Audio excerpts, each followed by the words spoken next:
Good evening. I'd like to call to order the Town Council Workshop for August 10th, 2026.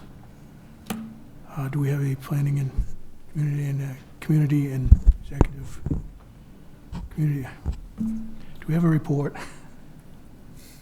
Do you have one, Paula? Have a report from Amy? No, No. I can't say it. I can't hear, so. I'll talk a little bit louder, I'm sorry. Under unfinished business, we have a council review and recommendation to repeal and replace the town council rules of procedure referred from the July 27, 2026 council workshop. Do we have any public comment on this?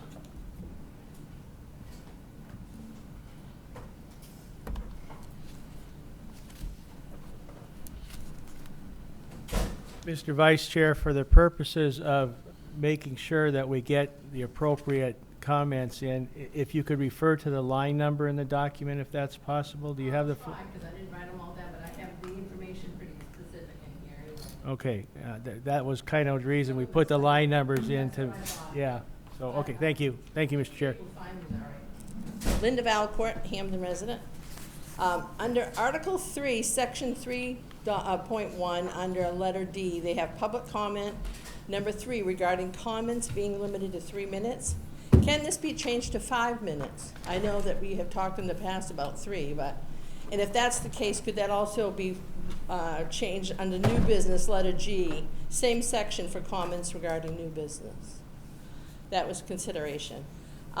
Page 3, section 3.7, letter D, you have new business, number 1, public comments conducted as defined under Article 3.1D. I believe that you might want that to be Article 3.1G, number 2, not D. D relates to speaking on items not covered on the agenda. G, number 2, relates to new business, which is what section 3.7 letter D is. Okay, hold on just a second No, so I can that's make okay. all this. All right, And so I'll see if I can find that. 3.7. 7I. Okay, Which would be so it's an 109. It's an incorrect reference. Yes. Yep. Thank you. Yep. So yeah, Okay, 3.1. and the next one is on line 52, under Article 3, Section 3.1D, public comment. Under the section number 4 regarding specific question, it states that the specific questions will not be covered answered, at the meeting. Instead, they should be sent to a district counselor and/or our counselors at large with a copy to the town manager. Then, after all question-related facts and information is gathered and reviewed, a written response will be sent to the original inquirer by the town manager, not by my counselor. Now, I would like to suggest that the counselors have stated on several occasions that they want public participation from the residents of Hamden, but how can that be if there is no transparency? Since this section of the agenda is dedicated to the public comment and to minutes, and minutes are taken during this councilor meeting, these questions could be written in the meeting minutes and responded to on the following meeting once the councilors have decided on a response. That way the public can see that the council is open to working with the public, and this information could be very beneficial to whoever is watching or attending the meeting. And I think that would be a good give and take. Yep. And that way it would be heard for everyone, so instead of just one person receiving the information. Yep. And I think it would be wonderful for the council to have that rapport with the public. I think it would generate more people to be interested in it, visiting or coming or coming in with questions. Absolutely. And that way you feel like you got an answer, where sometimes you feel like you're hanging, and I think that would be really beneficial. Yes, yeah. And the minutes are done. Agreed. That's what I was gonna say, is that sometimes the minutes aren't always ready the following Right, meeting. but it could be several so weeks to before you set- have an opportunity to come up to a conclusion, too. Exactly, so And I even if wouldn't it's wanna set forth any sort outways. of unattainable expectation Exactly. for members of the public to be expecting a response within a 7-day time frame from one workshop or one meeting to the next. But yeah, I But it would understand be I understand the probably point you're within making. one or two Absolutely. anyway. Right. And if that was the case, then people would be more apt to watch too, which I think it's important to do that. Yep, absolutely. Thank you. Agreed. And I also had the recommendation of, with a copy sent to the town manager, that should probably be optional. If somebody wants to specifically only speak to their elected representative, that instead they should be sent to your district counselor and/or at-large counselors with a copy sent to the town manager. Having it worded like that makes it almost like a mandate, like if you want to address your counselor, you need to include the town manager. Did you have something? Did you have something you want to say? I just want to remind Chair that the purpose why we mentioned that last time is because the staff may have the knowledge that we don't have. So therefore, they have to have a copy so they can address the question that is asked from the customer. A lot of time it's technical question, we don't know the detail of. So she needs to have a copy so she can just send it to the right staff and they can answer everything. Oh, absolutely, and I think more often than not, as counselors, we would forward any correspondence, but Right. if a member of the public wants to remain anonymous and address us, then we can forward any questions or concerns to Paula so that we can get the questions that are being asked of us answered and then back out through the proper channels. But by putting that in there, it's just worded like it's, Yeah. you can't address your counselor unless you also include the town manager. Point of order. This is public comment. I thought we were going to have this discussion Good call. Good call. among council, because I have comments on that too, and I just want to make sure Linda has her chance. Yeah, you all set, Linda? Okay. Anybody else? Okay, now Wally, go ahead with your, Okay. please. I was going to agree with a lot of the things that you were saying and what Linda was saying. When I read through this about public comments, whether it's 3 or 5 minutes, I'm kind of indifferent to that. If the public wants a couple more minutes longer, I don't really see the harm in that. But what's more concerning to me are these letters that are coming in, and I think we need, it's just a little bit expansion on how the process is going to work. So, I agree that the comments should come in to a counselor, possibly a district counselor, and then there should be a public forum of discussion among council about what the question is, and then we can one meeting, and then the town manager can provide then the final answer. It just needs to have some type of discussion, in public. The decision doesn't have to be made that day, and I think it's proper for the town manager to be the person that's responding, because she's taking all of our opinions and all the staff's opinions and putting them together. But I think it would help the public to hear each of our perspectives on whatever the issue is coming up. Thank you. Yeah, I agree. Go ahead. I just think that some things have to be case by case. For instance, when Mrs. Valcourt came to the podium at one meeting and asked about why the traffic study hadn't started yet. The very next meeting, when I received the answer from Bax about the delay in federal transportation funding, I was able to report it in my manager's report. It didn't require council discussion. Oh, yeah. So I'm just throwing that out there. Yeah, good point. Is there anybody else have any issues with, or questions or suggestions? You, Matt? I agree with setting the time limit to 5 minutes instead of 3 minutes. That's been something that I think I've suggested a few times in the last couple of years, and it 3 minutes oftentimes isn't enough time if somebody really needs to articulate something finite. I was against the time limit at all until I read this Blanchard versus Augusta Board of Education that kind of explained it to me, that we don't want to give anybody have the appearance of giving anybody special treatment. That's why we need to give everybody the same amount of time. I don't care what the amount of time is. 5 minutes is fine, but Yep. that's, to me, that made the decision for me was given equal time for everybody. So, anybody else? Agreed. Okay, Mr. Vice Chair, the only Yes, sir. substantive change that I've really seen consensus on this, at this point, is changing 3 minutes to 5 minutes. I mean, there seems to be a lot of discussion. At least two counselors have suggested this has been debated before, so I certainly, for some reason, my document, because it's not connecting to the internet, won't let me update, so now I gotta take notes. So, Wally, did I miss something in your presentation before I go to? Other than there was a typo Hi, on, just checking to see if the meeting has started. Who's this? yes, Who is it? Yes. Who is this? It's a phone number. It's up on the screen.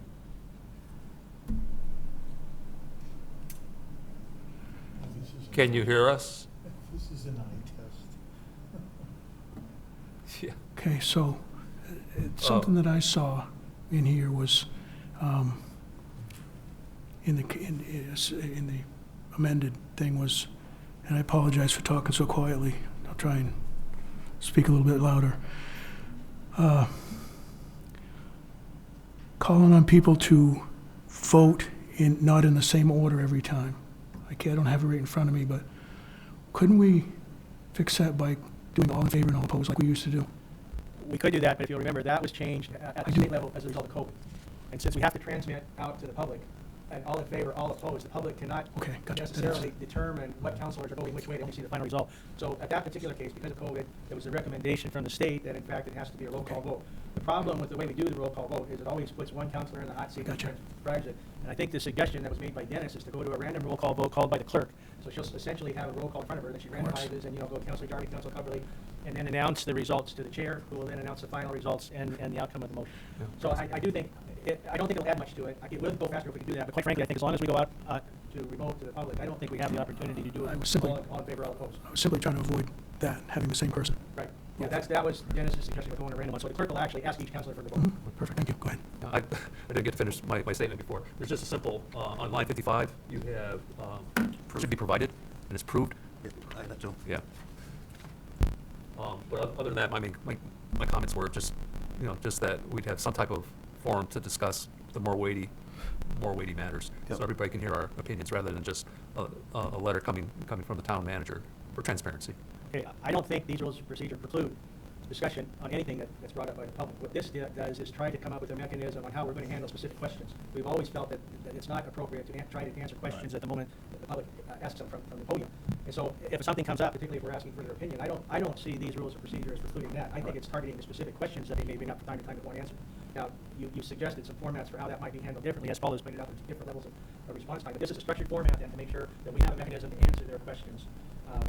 And what I came up with based on the notes I had is to come through your own council member and or your district council member, and I felt it was appropriate to copy Paula, our town manager, because as you pointed out, the ultimate response comes from that unified report that's presented by the town manager once all the facts are in and available. So, and I would also remind councilors and the public as well, when this document comes before the town council for final consideration, it still is amendable at that point. I think the motion that's going to be put before council is to repeal and adopt. And so we would repeal the old rules of procedure, and then we would adopt these with any amendments, because an amendment would be appropriate. Any amendments would be appropriate at that time.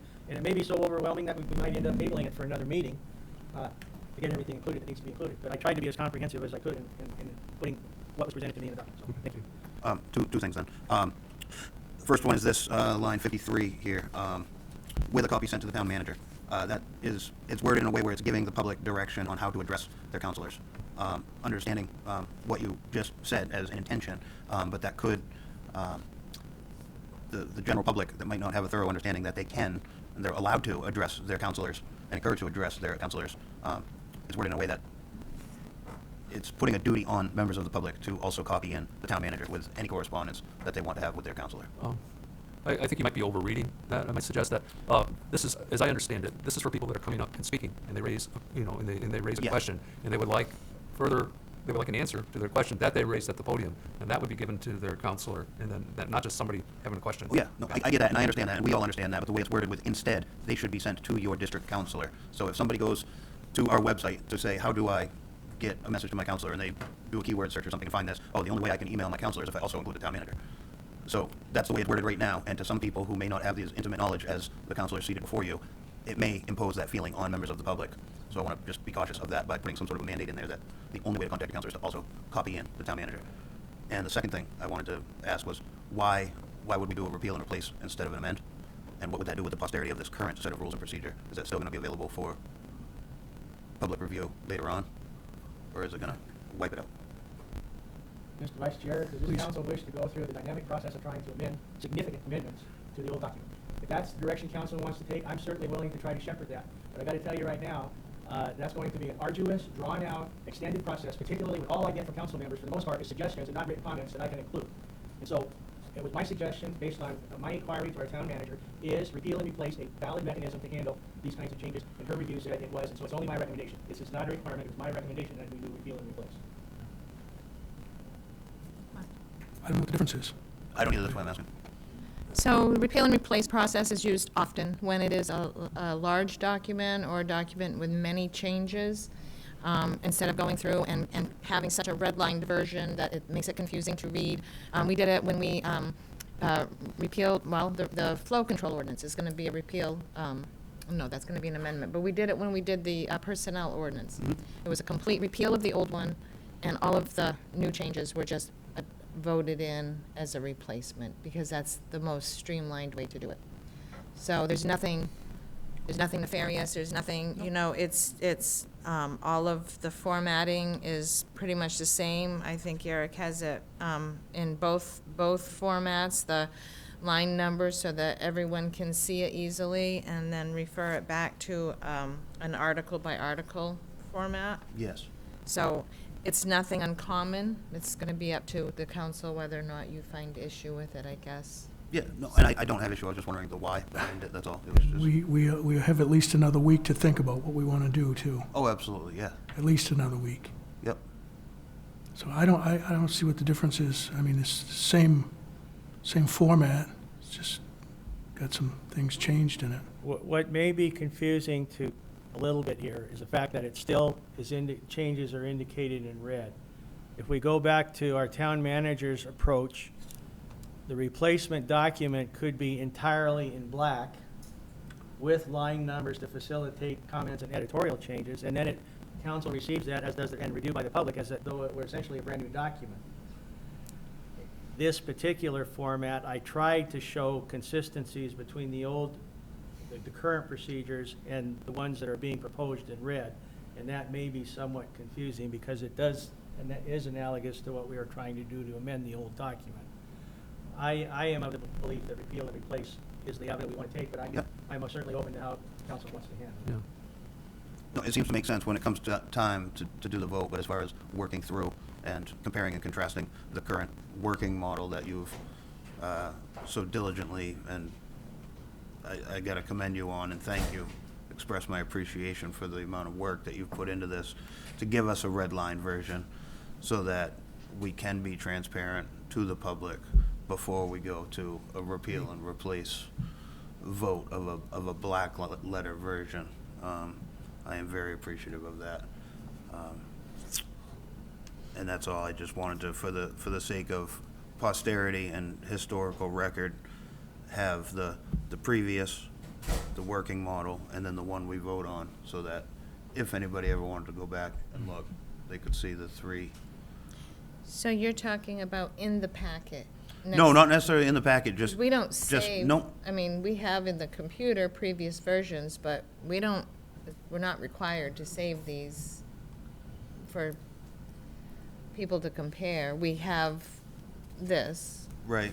It's in the computer. It's a previous version. Okay. In our computer, we set up files, current ordinances, current policies from, the way I have it set up is 2017 forward, because that's when I did it, when I was town clerk. All Yep. of our ordinances and all of our policies. Every time one gets changed, whether it's a policy or whether it's an ordinance, there's a proposed form of that Yep. policy or ordinance.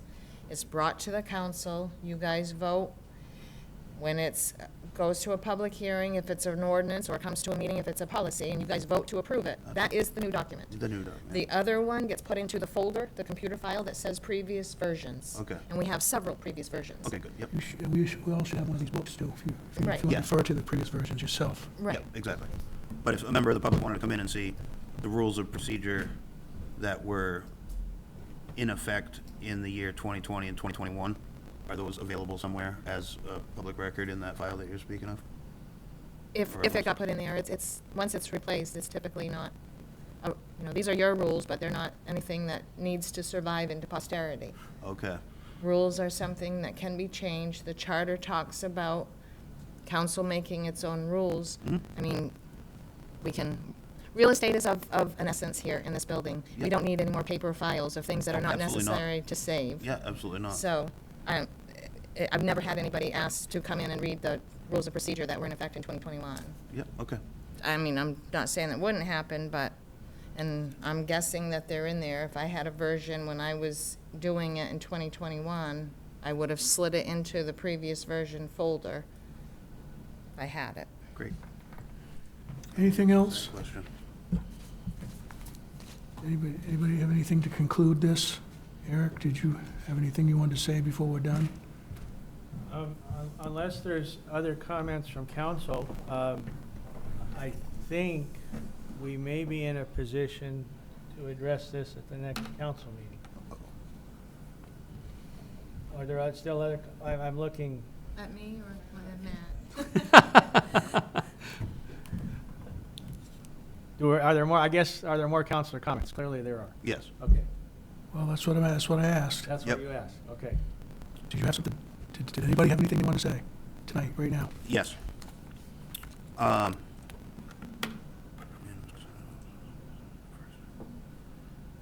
So section 3.4,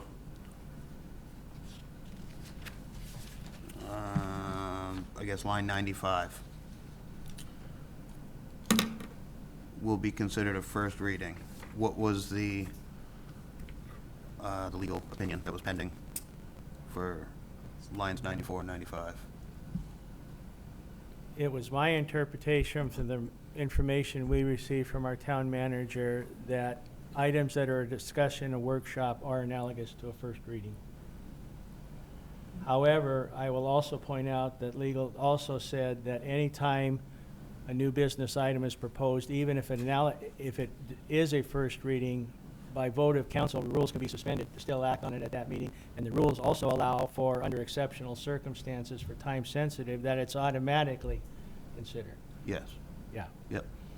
So it's my interpretation from council that workshops, anything covered in workshop is analogous to a first reading. Absolutely. Yeah. Yep. But in this particular section, it's referring to an item may be added to the agenda prior to the approval of the agenda, meaning something might get added the day of, therefore the public wouldn't have 3 days' notice to be able to attend, so it might disenfranchise any members of the public who may want to speak on a topic of discussion that is brought up at a first reading.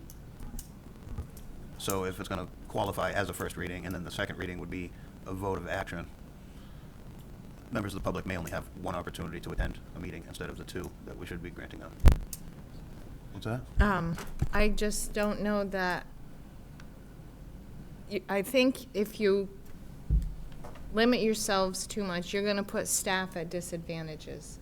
There's times when things are definitely time sensitive Oh, or absolutely. emergencies, and I just think that you can rule yourself into inefficiency when this is something it's a permitted action under Robert's rules, and you guys have done this for years, where you've allowed agenda items to be added to the agenda and acted upon. Many, many boards of selectmen and councils do not hold workshops. They hold all of their discussions at the meeting and then vote on it. So I don't, Okay.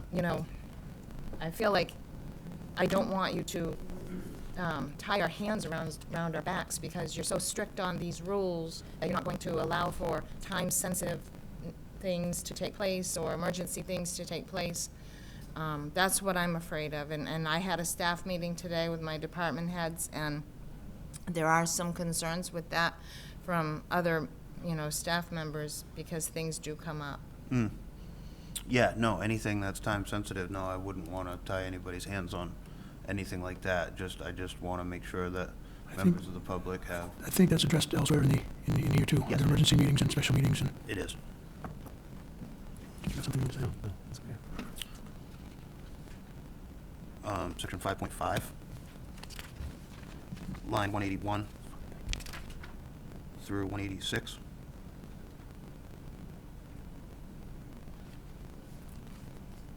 Did we get the legal opinion on that? And what was that? Was that in the packet? Yes. So basically, if I may, Mr. Chair, You may. thank you.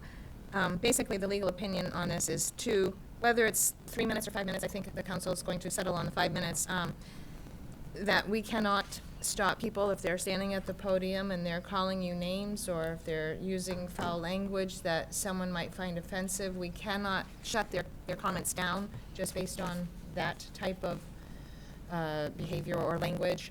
We can shut down language that is truly defamatory under the definition of the law of what defamatory language is. And the whole purpose of the time limit is to make sure that we are treating everyone the same, so that no one can say that we're allowing this person 5 minutes because we agree with what they're saying, but we're only going to allow the next person 3 minutes because we don't like what they're saying. So the time limit has to be equal, and it's to prove that you are basing your listening to the public on it's not a content bias. If I missed anything that is in that legal opinion, I'm not looking at it. Yeah. I do think Oh, what we sorry. were lacking before is how, in fact, the chair can potentially act to inappropriate comments. And rather than try to embed it in some discrete language as to actions on the chair, the intent is to go to Robert's rules and find out if, in fact, Robert's rules had the way to make it to, in fact, stop that kind of thing. And that was where the question of privilege can be raised by any counselor, particularly when it comes to discriminatory or demeaning kinds of attacks on counselors or staff members. Any council member can rise to question of privilege. The chair then will act on that. If council does not agree with the chair's action on that, in other words, you're calling them out of order and you're going to remove them from the podium, and if the chair were to act in a way that the council doesn't agree with, the council can actually request essentially to act on it. But it gives the chair the responsibility to govern what goes on the podium through. The chair could act without this question of privilege if it was really going on, but if a counselor thinks things are out of order, hateful, harmful, demeaning, discriminatory in any way, they can rise to a question of privilege, and the chair will act on that. Thank you. Okay. You're gonna move on to the So- next one, the next legal opinion. I'm just asking him. Well, I guess what is deemed hateful, hurtful, or demeaning? I mean, anytime we can't be putting rules in here that are going to quell someone's free It's speech. First Amendment, right? What's that? I said you can't go against the First Amendment. I don't Yes. think that's Right. what anybody's trying to do. I think that they're trying to.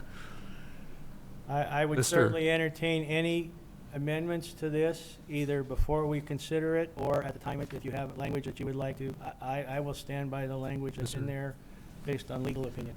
I guess I would strike Okay. section 5.5. Mr., I believe, I'd like to speak in favor of the language that's currently there.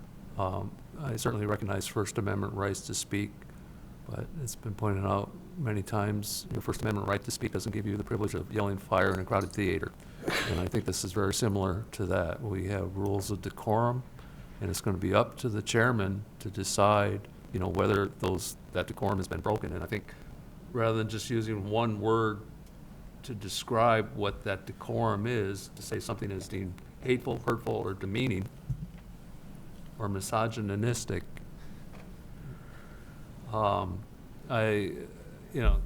it's going to be your call. First of all, it's going to be a counselor's call, most likely, where they feel that way, and they'll express why they're feeling that, why they are calling privilege. And it's up to the chair to make that decision. Then, I believe, isn't that right, Eric?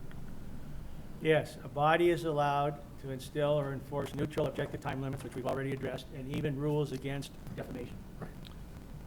Defamation, it ends at defamation. So anything hateful, hurtful, demeaning, misogynistic, or discriminatory should be tolerated by this. How would you define defamation? I'd have to. None of those define defamation. Well, I would disagree. I would disagree too, but the public doesn't get to have a debate conversation during public comments, well, okay. The public, We'll certainly entertain an amendment, or if you feel strongly enough, give me some language and I'll put it in there. yeah, I definitely do. I Because do something, not see it as a violation of First Amendment. oh, it totally is. Well, Definitely. that's I'll have your to- opinion. I'm entitled to mine. I said I do not see it as a violation of First Amendment, Mr. Chair. That's all I'm saying, is I do not see that. All right, I'll take up the case law. Did you want to go on to the next one, the next, section E? 5.7, section E. Did you have a question on that? 5 point, Well, you seem to be looking at the legal opinions. And 5.7 5.7E. E has looks like it has a No, pending legal opinion. I Did you didn't have a have question on any. that? Okay. I didn't have any notes for that one. I guess my next note would be, section 5.9, meetings not extending beyond 8. My suggestion would be 9 PM with a break at 7:30, whereas currently it's not to extend past 10 with a break at 8. So rather than cut it in half, just reduce it by an hour. Noted. Disagree, but noted. I think we have to be cognizant of our staff. We've already been here for an extended period of time, and it was just it's rare that our meetings ever go past 8 o'clock, which is why I guess I chose 8 o'clock. But there might be a compelling reason to put 9 o'clock in there. Certainly worth considering when we debate the issue, yes. Well, we can extend the hours of the meeting by unanimous consent of the council. we can as well. always So extend it. we can leave it at 8, and if we need to go up to 9, then we can. Right. Yep, council meeting without vote of town, unanimous vote of town council can extend it. Yes.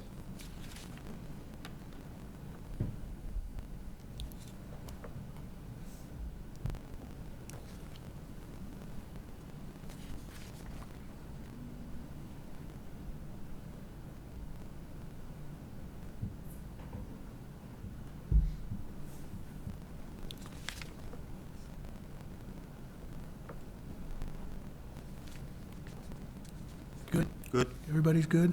Yep. Yes. Awesome. Thank you, Mr. Vice Let's Chair. move on. Thank you. Thank you very much. Item B. We ready? Item B. I guess that's my own echo. I'm hearing here. Information regarding verification of legal arguments for sign placement and removal referred from the July 13, 2026 council workshop and requested by Councilor Jacobus. My concern about this was actually centered around property rights and what a landowner can have, what type of signs can go on a landowner's property. I'd like to thank the town manager for providing the legal opinions, and after looking at the legal opinions, I think it's a very confusing issue, especially as centered around how easements are defined. It's my understanding that easements, that one type of easement that we have is a easement where the property owner actually owns the easement, and the town and utilities and so forth have the right of way to use that for public works projects and also public access. It does not necessarily include putting signs on that property. I might respectfully differ with the attorney on that, but that's at least my reading of it. What gets confusing is that I believe since 1976, many of the, well, I'll just call them easements where the utilities are placed, are actually, it's actually town property now, that they're fee easements, that the property owner doesn't really own that property. And so trying to hash out what property you could put a sign on and what you can't and what's town property is just way too confusing. So I don't think I'm going to be pursuing this issue anymore. I still feel that property owners should have the right to say what type of sign is in front of their house, whether it's on an easement that they own or an easement that the town owns. But the way the law's written right now, I don't see how we work that out. I owe everybody an apology. I should have asked for public comment first. Should we address public? Does anyone in public? Go ahead. I'm sorry about that. Terry McAvoy, 103 Cary Drive. As far as where the signs go, even if there is an easement granted, to the state or to the town gets to decide what can and cannot go within that easement. And yes, I don't know of any situation, at least in the town of Hamden anyway, where a citizen does not actually own the easement. They do. They own all that property. They just don't have control over it. That's all. So, but as far as what I would want to be able to put on my own property outside of that easement, I'd put anything I want up there as long as it wasn't, dangerous or anything like that. But I think we're free to do that, just the way it is.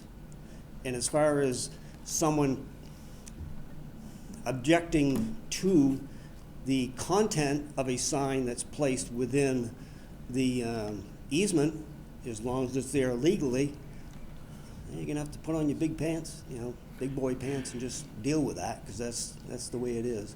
It's the way it's always been. I don't see it changing anytime soon. So, thank you. Thank you. Sorry about that, everybody. Any further council comment? Please go ahead. Maybe this is an old notion or chivalry or something, but I haven't done an awful lot with signs during elections. And 3 years ago, when I put a sign up, my neighbor who was running against me had some of his friends come and take it down. At least that's what was relayed to me through the police. So I found that very interesting. But I thought, that if people were putting up signs not on their own property or in front of their own house, they would go in, unless it was maybe town property or state highway and everybody understood you could do it, I thought they would go and ask the property owner. I have a piece of property that has a line of sight that's pretty good, and I've had some people come by and ask if they could put signs up. And my wife and I have already been through one election where I gave somebody permission and she gave his opponent permission. And so we had the election well covered, but is there any way to, recognize if you want to put a sign there, just talk to the property owner as a courtesy? And I know it's hard to make that formally our controlling authority, but I thought that kind of happened anyways. I've thrown my wrench in the gear, so there you go. I think that is the way that it used to happen, and that's the way I would wish it would happen. And I was trying to be a little bit proactive when I actually read the law and saw, that the property owner could be fined $250 for taking down a sign in front of his own property that was that he either didn't agree with or was illegal. Now, we've got legal opinions now that the law doesn't necessarily prohibit a landowner from taking it down, doesn't expressly state that, but it could still put them in legal jeopardy if they do, if they do that. So I don't know a way out of this right now, so. Well, I suspected that was probably going to be the answer, actually, but All right. it was Anybody else? helpful for a few seconds. Go ahead, please. I just want to correct me if I'm wrong. I want just to go back to not so much a political sign, but all the business, sometimes not even in town, that are putting, advertisement on public property. I don't think it was addressed in the legal opinion. Was it? No, not really. I feel like the bent of Councilor Jacobus's question was a little bit more about political signs, but it may not have been. I think that's how the attorney interpreted it. But to go back, and it doesn't matter whether it's a public, political sign or whether it's a business sign advertising a roof company. To be clear, for the public who are listening, whether or not what is considered the right-of-way and what is the public right-of-way varies from spot to spot, parcel by parcel, according to deed descriptions and how and when the road was created. Right. In some places, the property owner owns the land to the center of the road, but the town has an easement, a public right-of-way, that includes the road itself and extends some beyond the edge of the paved way. In other situations, the owner might think he owns the land all the way up to the edge of the paved road, but in fact, a careful review of his deed shows that he owns only up to, say, 12 feet from the edge of the paved road, and then the state or even the town owns the 12 feet of land. So it's different in every situation based on deeds and parcels and when the road was created. It's not necessarily a blanket as to where and how that ownership of that parcel, that right-of-way came to be, but whether it's through an easement or through outright ownership, that is considered the public square. Whether it's a sidewalk downtown or the ditch line in front of your house, if it's a public easement, it's public property. And I can put 5 signs in a row on what I believe in, and someone else can go beside me and put 5 opposing signs, and there's nothing I can do about it if it's in the public way. But I better darn sure know for sure that that is not, that I do own that land, that there is that distinction where I really only own up to here, and, 12 feet more belongs to the town or state, so my signs have to technically be back here. That's why the sign law is so convoluted and so confusing, and to what Councilor Jakuba said, the statutes give towns the authority to remove signs that are illegal. They're not following the dimensions, they're not following the name and address and everything on the back. It's in a controlled access highway, whatever that situation might be. If it's an illegal sign, we have the right to remove it or designate someone as the person who removes signs in the community. But if a homeowner finds an illegal sign, even if it's in the public right of way, there's nothing in statute that prohibits that person from removing it. So the statutes are silent on that part of it. It gives the authority to the towns, but it doesn't prohibit that individual from removing it, but they call it legal peril. Just because it's not stated, it might be implied, that's all for a court to decide. So, that's how laws are, and that's why laws get changed, because things sometimes are not implicit, or they're more implicit than explicit, I should say. So, just to make that point.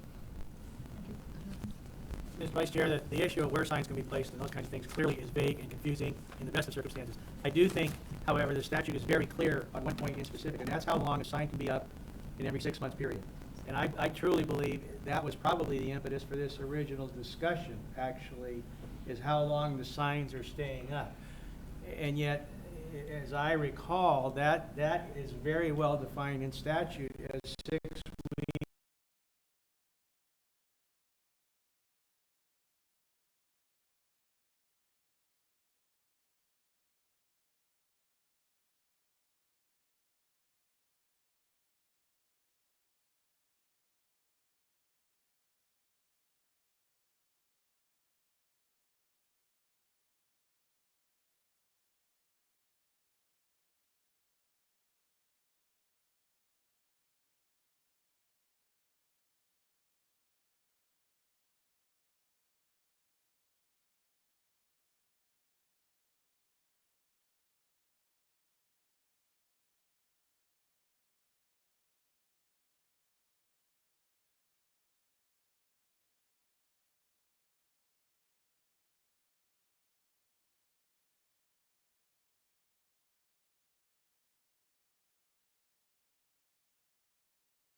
weeks in any 6-month period in the front and the back end.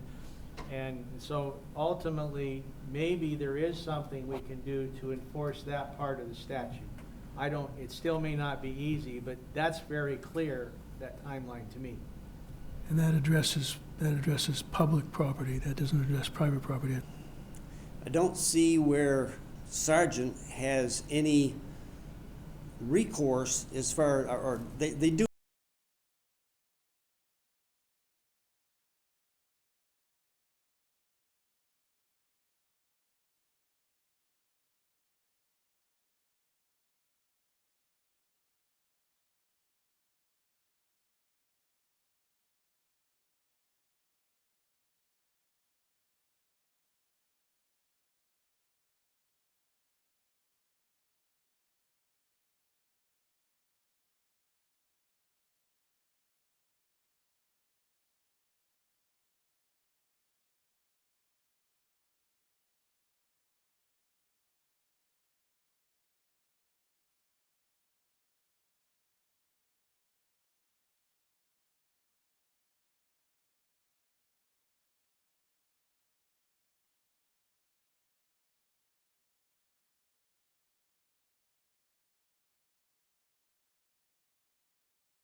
They no longer, in my opinion, unless something is, not here that I asked for, which is amendments or anything like that.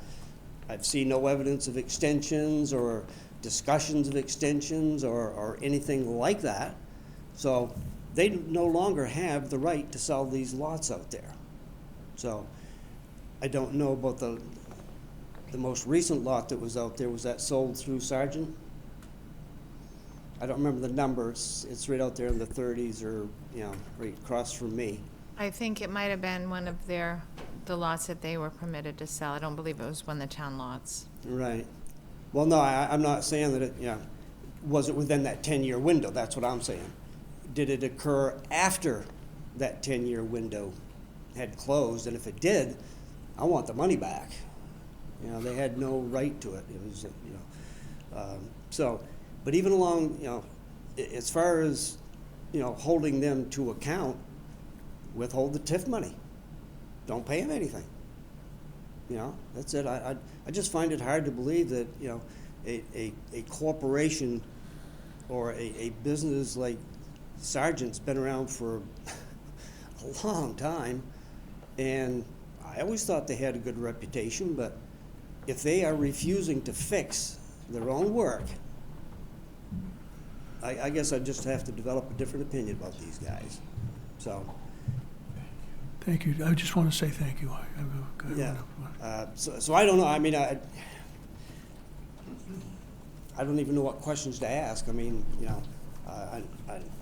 I saw somewhere in there that something's going to happen, within the next week or so or something like that. I don't know what that means, but are we paying for it?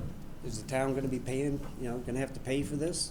And if the answer to that is yes, well, then we got to figure out, or the town's got to figure out a way to, extract that money from Sargent Corporation. So, appreciate your time. Thank you very much. You or Victor probably want to address this, don't you? Yes, Victor's here. He can speak to the technical aspect of it, but in part, that is a wetland, and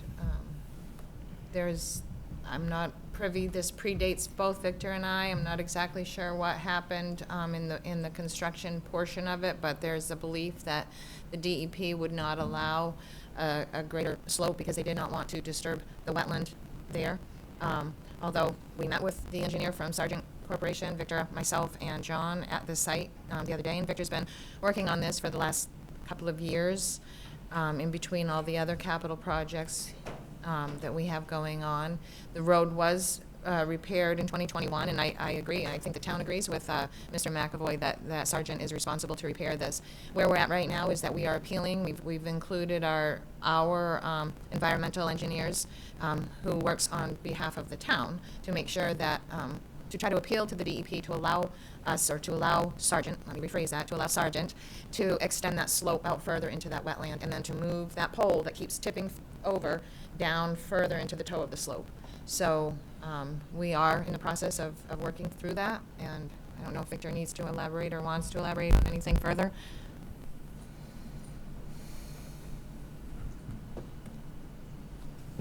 So yes, like Paula said, we met with Jim Raley, who is from Sargent Corp. Their intention is to correct the problem. We went out there to discuss. I don't want to just fix the sidewalk and have it break again. That's why we're going to attempt to fatten that slope to gain more stability, so that we don't, in 2 years, have the same situation occur.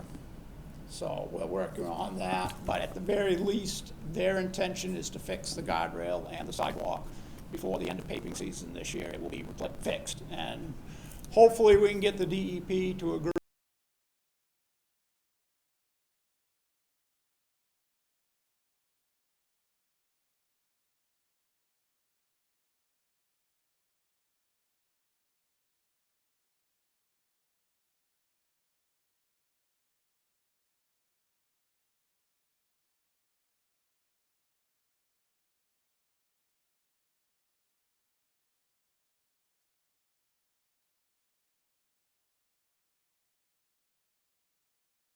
To allow us to fatten that slope to make it a little bit more stable.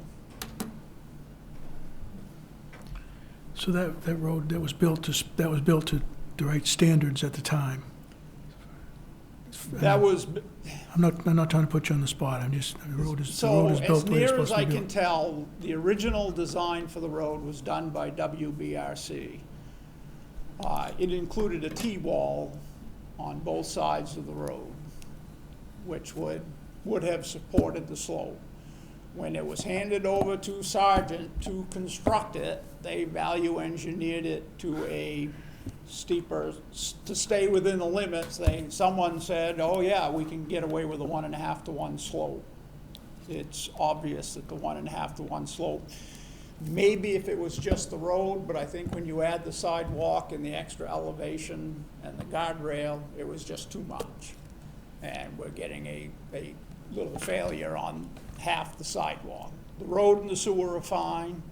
The road is stable. It's the sidewalk and guardrail that are moving. and they're moving significantly. Thank you. Victor, is there a plan B if the DEP refuse to change the slope? Well, at the very least, they'll fix the sidewalk, and they will have to reevaluate what's going on, whether they're gonna need to put a T-wall in to prevent future movement or whatever. It looks pretty bad right now, as it is. Yeah, no, it is. I've been monitoring. Sounds like you have been for a while. Excuse me? Sounds like you've been looking at it for a while, Yes. based on these They emails. fixed it approximately 2 years after that road was completed in 2019. If you look at our GIS, it was paved in 2019, so that's when it was completed, and sometime within 2 years after that, that sidewalk, they dug the sidewalk out, they thought it was just a water problem, they put in a little bit of drainage and rebuilt it. And I believe it's just too steep a slope, and we're gonna work to figure out if we can get some out there, or we're gonna get some heavier rock out at the toe and steepen it, fatten it that way, and stay within the limits that DEP required. Thank you. Victor, I was just wondering how confident you were that if you actually extended the slope, that would be enough to stabilize it. I'm pretty confident that it will stabilize everything. 1.5 to 1 is a very steep slope. Okay. 2 to 1 is you like to have more than 2 to 1, but 2 to 1 is usually a very stable slope. And could you explain what a T-wall is? I think I have an idea, but I'd like A to hear. T-wall is basically, it's a T, Okay. and then it gets set into the ground, and you have reinforced concrete that resists all the movement, plus a toe in behind it that's got weight on it that resists the overturning and the movement. So obviously that'd be a lot more expensive. That than would have ju- been a lot more expensive, and when the town granted them this deal, the agreement, they value engineered that out of there because they didn't want to pay for that. If they could do it cheaper, the better. Doc, did you have something? My question was the T-wall. Oh, thank you. Anybody else? Thank you, Victor. Thank you. No, he's, What about the other side of the road? We've looked at the other side of the road, and it does not appear. Can you make sure that, Your mic's not on. Victor, Victor. I'll meet you out there and show you where it is. It's Microphone. lying down there, and part of the concrete curbing is already. Point of order. We figured that Point concrete, of order, someone. Point of order. We can't hear. we can't- figured that concrete Victor, curbing was a hit, sorry. we're all set. we don't know what the question was. The public doesn't know what the question was. Yes.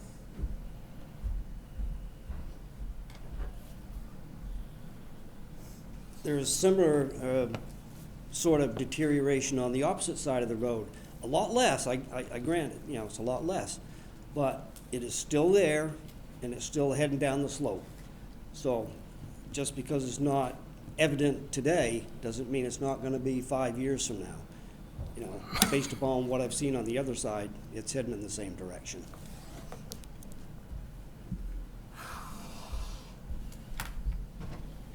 Like I said, we looked at the other side, and I'll be happy to go take a look at it with you, Terry. But John figures that curbing was hit by a snowplow and broke off. That's why it's not stuck where it is. And there was a drain area there that allowed water to escape. But I'd be happy to go look at it with you, Terry, so you can show me. Thank you, Victor.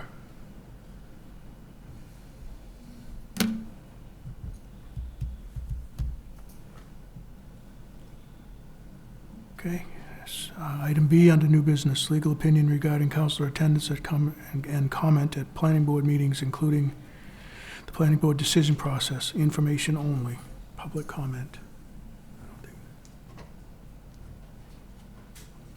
Okay, council discussion. I don't think council has anything to discuss. I think probably you do, don't you? Yeah.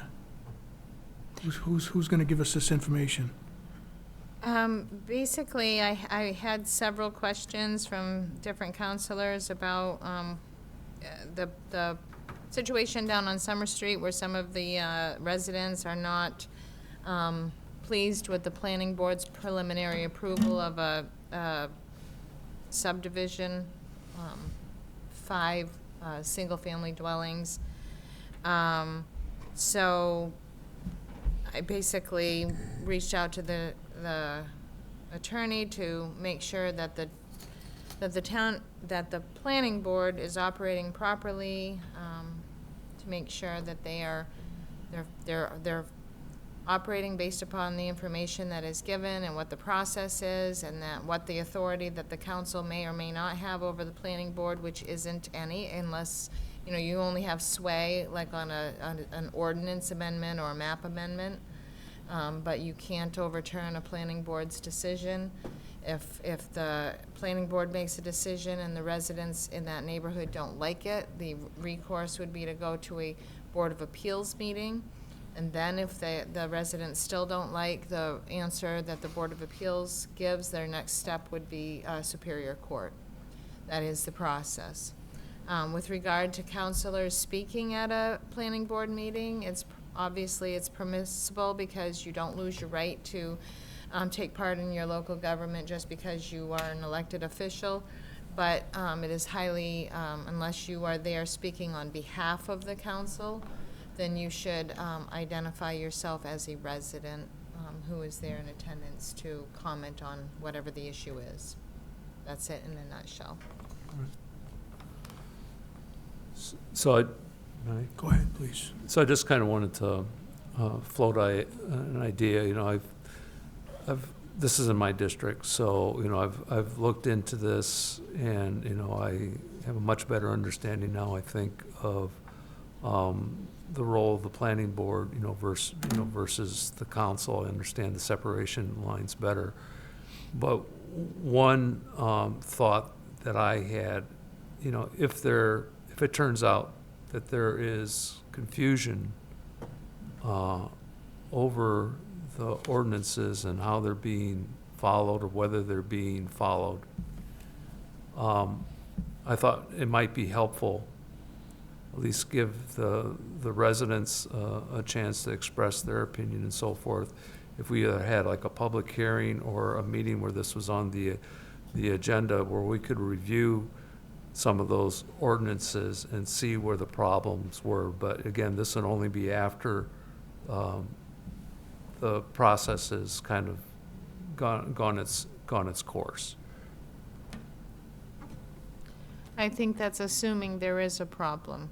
There's Right. differences of opinion between what the applicant's engineer has put forward and what some of the residents who have engineering backgrounds or maybe engineers believe, but we don't know all of the details. It has to go through the process. Yes, I agree. More information was found out today about the lot itself and whether or not its conformity is or non-conformity is what it was first thought to be. So I think that my recommendation would be let the planning board operate and go through the process that they are trained to do.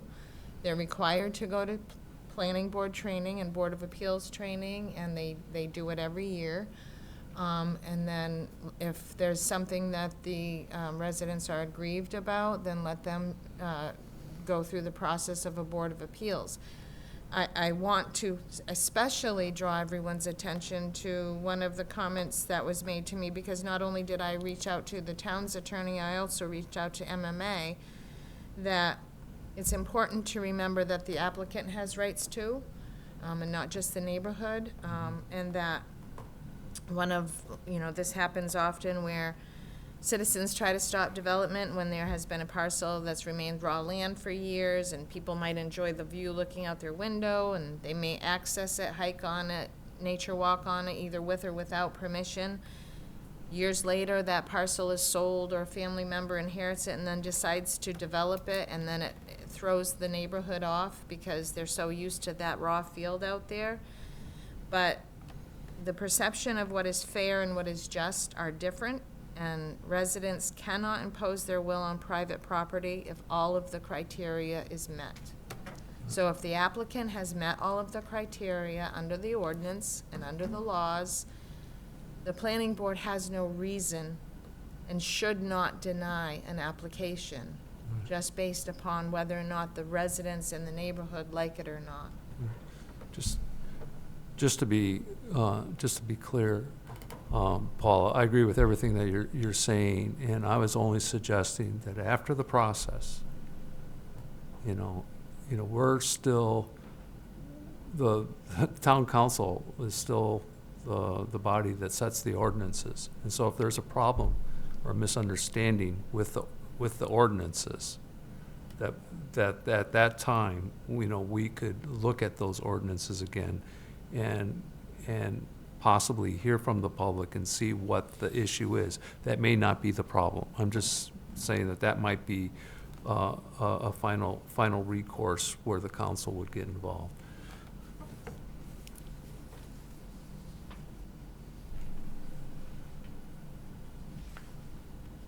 Okay, moving on. You get to go home in a minute. Tax mill rate calculation sheet and upcoming changes to the veterans exemptions, information only. Public comment first, I guess. So we have none. Thank you.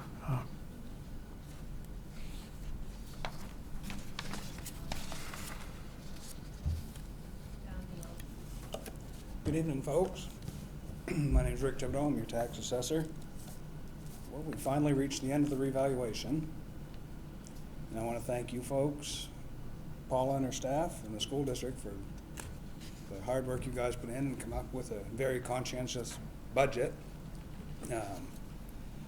And with that, and with the revaluation figures in, we were able to reduce the mill rate, as you know, from 17.65 last year to 14.80 this year.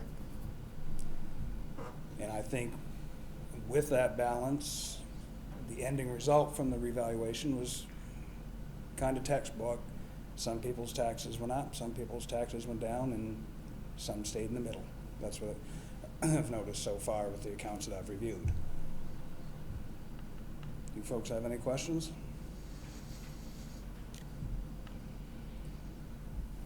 This is just for my information. It says minimum tax rate $14.70. That's the least you can get away with is $14.70. Yes. Yes. Yeah. See how that tax rate calculator, it gives me a range, Yeah. minimum and a maximum. Yeah, I see that. Stay within our legal boundaries with what the mill rate can be. So you're in the ballpark. The lower that mill rate you choose, or whichever way you'd like to look at this, affects the overlay, which would be the bottom line there, line number 23. And this year we thought maybe a little bit stronger of an overlay than we normally have, simply because of the revaluation, and if somebody last minute, for abatement purposes, that's what the origination of overlay was for, is back when assessors did things with paper and pencil for calculation errors, maybe, in their mathematical work back then. It was money that was used to make those corrections without taking it out of the budget money, per se. And what doesn't get used out of that money at the end of the year turns around and goes back into the general fund.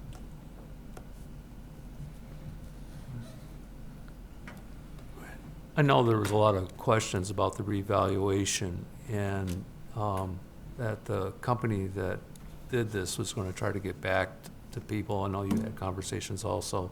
How's that going? Have they been able to respond, do you think, to most of the people? What they didn't respond to, our department did, myself and Ally. Dealt with a lot of taxpayers, of course. There was a lot of initial panic. Going, oh, geez, with all the economic times and affordability period, they're going to double and triple our values. There goes our taxes. They're going to double and triple, and things of that nature. So,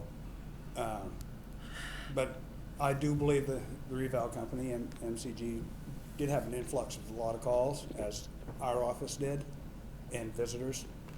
But I think, and there's still time. There's for abatements for anybody who didn't get a chance to Yeah. reach out to somebody? Well, I know my own personal experience, I wrote to them an email, as it was suggested by one of the other counselors, so it has a date on it, and mine wasn't actually a complaint. It was more that they missed a lot of things, in my house. I haven't heard back from them, at all, so. I can address those issues. Okay. As law states, taxpayers have 185 days from the date of commitment to apply for an abatement. Okay. So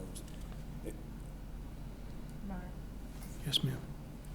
I also just want to let you know that we typically commit taxes usually by the third week of August, and we had a goal this year to commit in the first week, giving a little bit extra time for any of those situations where someone said, oh, I forgot to, call the assessor, I forgot to call the reval company, or maybe I did and I haven't heard back and I need to follow up, or whatever. So we wanted to just give that little bit of extra time. That's one of the reason, and obviously, I also wanted to mention that in the budget that you approved, we always have the placeholder in there for overlay, and I always indicate that that is a placeholder, that it's not set until time of commitment. The budget that was passed was based on, I think, an overlay of $256,000, so this was reduced down to $146,000. So there's a reduction there in your expenses. Where does that money go? Whatever isn't used to give abatements back to people goes into the general fund. Any surplus would go into the general fund. Thank you. Anybody else? Good. Thank you, Rick. Thank you for your time.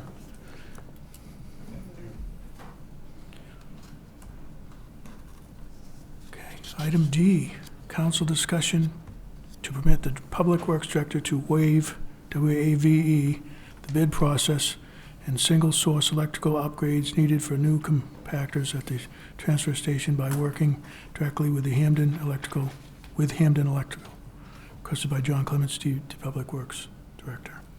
Public comment.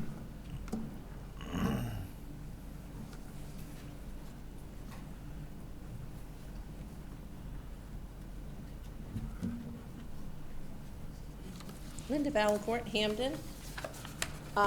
Don't usually have anything to say about this, but I'm familiar with the company, and I highly recommend them. They do excellent work.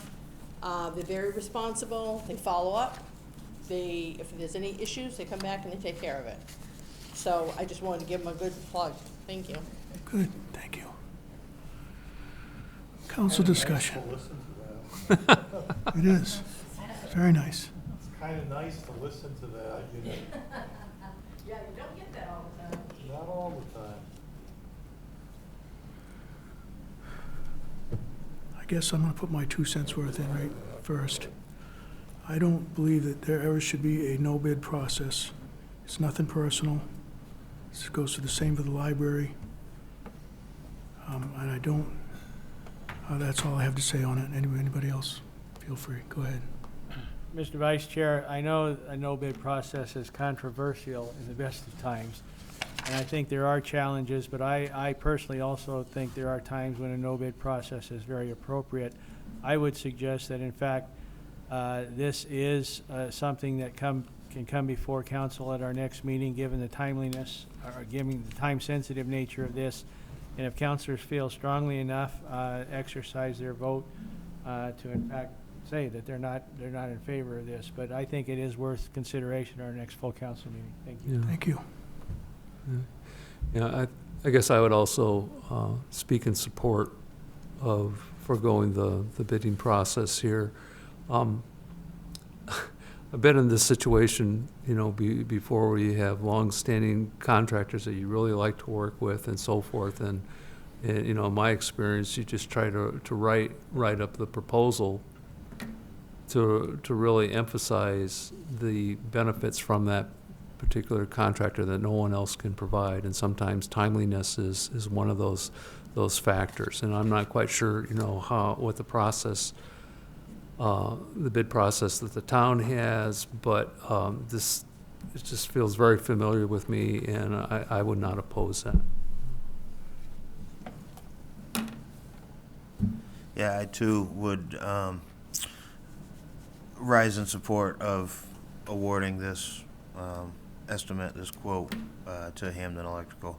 I know from previous meetings and workshops that John has worked intimately with them on preliminary inspections and plans during the setup of the new Public Works building out there. There was a lot of foresight that went into this pending project of compactors, and as much as I'm against the no bid process, I feel like this is one that we can comfortably get behind.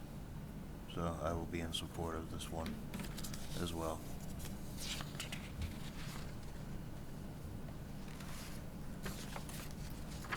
Anybody? Okay, it's time I'll call this meeting adjourned.